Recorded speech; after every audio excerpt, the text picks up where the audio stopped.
Leur nom et leur visage sont indissociables de certains des plus grands succès du cinéma de ces 20 dernières années. On a donc du mal à imaginer qu'il ait été si mal payé. Toute proportion gardée. Johnny Depp, Robert Downey Jr. ou encore Daniel Radcliffe. Ces acteurs ont contribué au succès international de films qui ont parfois rapporté des milliards de dollars. Pourtant, quand on observe attentivement leurs salaires de l'époque, force est de constater que ceux-ci ne sont pas franchement à la hauteur. Les producteurs ont-ils abusé de la jeunesse ou du besoin de travailler de leurs acteurs? On peut se poser la question. Voici 5 acteurs connus de tous qui ont eu la mère expérience de petits salaires pour des rôles au cinéma. Robert Pattinson, le beau gosse bancable. Sa carrière commence timidement en 2005 grâce au rôle de Cédric Diggory dans Harry Potter et la Coupe de Feu. 3 ans plus tard, on retrouve Robert Pattinson dans le premier film de la saga Twilight, dans lequel il obtient le rôle d'Edward Cullen. Un rôle qui va lui valoir d'être décrit comme l'homme le plus sexy du monde. Désigné par certains médias comme successeur de Jude Law, les producteurs hollywoodiens voient en lui une manne potentielle grâce à son succès auprès des adolescents. Cependant, pour Twilight, chapitre 1, Fascination, l'acteur n'a gagné que 2 millions de dollars alors que le film a rapporté plus de 120 millions de dollars rien qu'au box-office américain et 407 millions à travers le monde.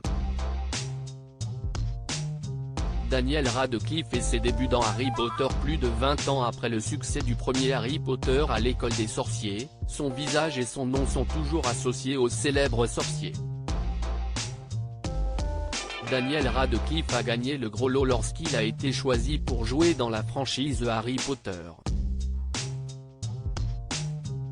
Pourtant, s'il avait gagné au loto, il aurait sûrement touché davantage que son salaire de 250 000 dollars.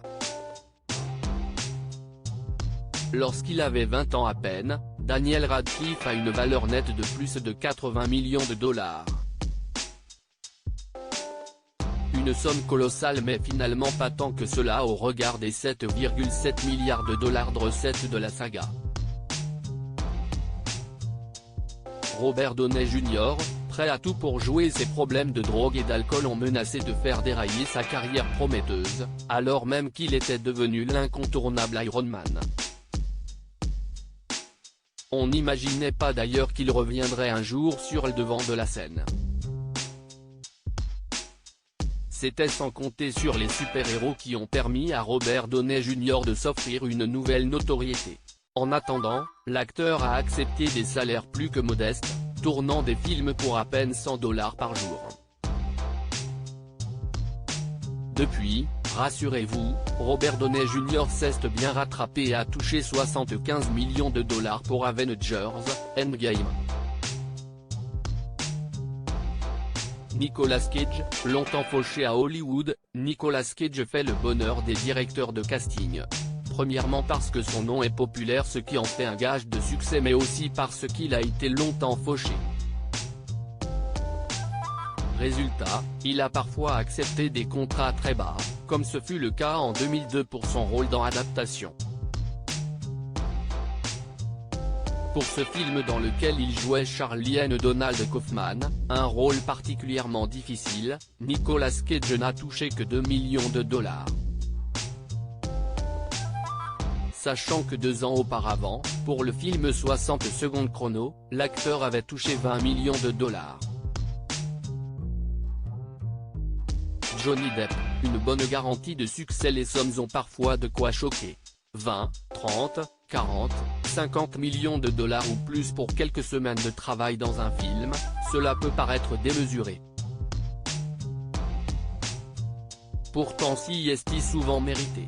Associer le nom d'un acteur au titre d'un film peut, en effet, rapporter gros. C'était le cas de Johnny Depp avant sa bataille judiciaire avec Amber Heard, qui lui a fait de la mauvaise publicité. Avant cela, avoir l'acteur dans un film garantissait généralement au moins 100 millions de dollars au box-office. D'ailleurs, le premier opus de Pirates des Caraïbes a rapporté 305 millions de dollars rien qu'aux États-Unis. CST plus de 654 millions de dollars que le film a généré dans le monde. En proportion, le salaire versé à la star du film, d'un montant de 10 millions de dollars, reste donc un faible salaire pour l'industrie du cinéma et pour une telle production. Le film n'aurait certainement pas eu le même succès avec un autre acteur principal. Article écrit en collaboration avec 6 Médias.